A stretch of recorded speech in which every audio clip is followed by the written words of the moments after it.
One of the things that can make the conscious community so dangerous is our unmatched ability to build someone up just to tear them down. The essence of consciousness is to question everything. This need evolved as a way to fight centuries of indoctrination. But there's a difference between being a critical thinker and then being overly emotional and hypercritical. Just because someone doesn't move like how we think they should, it doesn't mean their moves are wrong. Every piece is different, and that's the difference between chess and checkers. People can put in years of work and say two things you don't like and they're thrown away immediately. Not understanding the stress and the skill that's required to deal with hard-headed black people on a massive level. I'm not even popping like that yet, and it's hella exhausting to me. I brace myself for the day y'all decide to come for me. I know it's coming. It comes with the territory, but I'm strong enough mentally to withstand it. We ask where our leaders are, as if we don't assassinate anyone's character that we vaguely disagree with. As if we're humble enough to submit, destroy our ego, and allow ourselves to be led. Being a critical thinker is vital.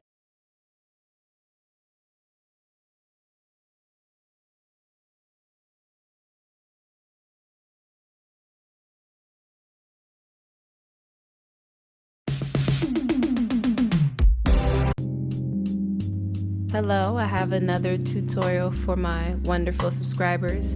And for our first-time visitors, don't hesitate to hit that subscribe button. We're going to show you how to do the double bun or space buns or whatever you want to call them. So I just freshly washed my hair. I was rushing, so I did not do that great of a job, but it's all good.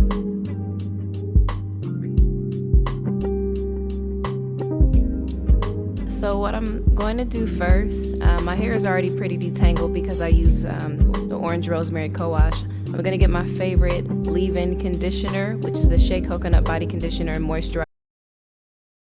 Y'all, I notice y'all really can't stand it whenever I make a post defending black men. There's always a barrage of comments like, we gotta hold them accountable. Don't get me wrong, I'm all for accountability, but when do we not hold black men accountable? It's like every day, every time I get on the internet, someone is always talking about what black men not doing right. As a matter of fact, the only time we do bring up black men is to hold them accountable for the stuff that they not doing. I mean, it's almost like we're letting our personal experiences and the media, first and foremost, dictate how we feel about our own men. Never mind the several instances of black men who are protecting black women. Never mind the black man who pulled a black woman out of a burning building. Never mind the black man who jumped in front of a group of girls and lost his life defending them. Never mind the black men who are taking 12-hour shifts to defend a black woman in their neighborhood. Never mind that the vast majority, over 80% of black men are married to black women. We got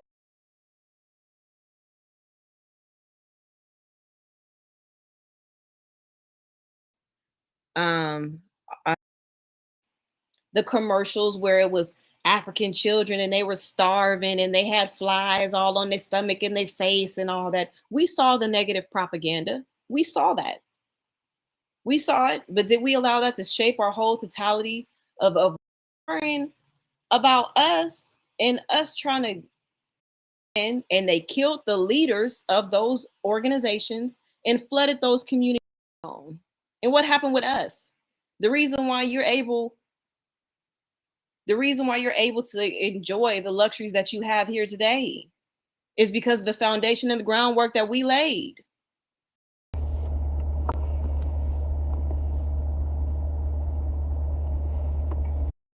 Accomplish certain shit that you told yourself you wanted to accomplish. But guess what? Every nigga you get with, you get off track from doing those things. You ain't supposed to think about getting off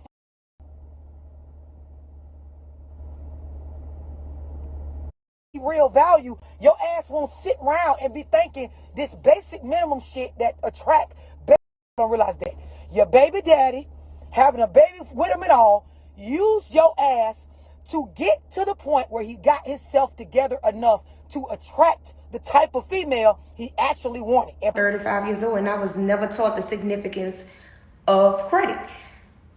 I'm just coming to terms with how important credit really is. And that's only because being a young adult, I kind of blamed everything on not having enough money. Or if I was rich, or if I had enough money, I could. But when you reach the level of having enough money and still not being able to do what the fuck or get what the fuck you feel like you can afford, that's another kind of hurt. But it ain't no excuse for you to be uneducated about credit. You got to be careful nowadays that motherfuckers don't turn you into an electronic entity in their life. Meaning, y'all motherfuckers be around here with people that y'all got robotic emotions. Y'all in a electronic situationship, meaning this is where people will spew off all kind of care and affection over an app or through a text message thread or over the phone, but won't pull up in real life to make anything y'all got going on physical symbolic of a commitment.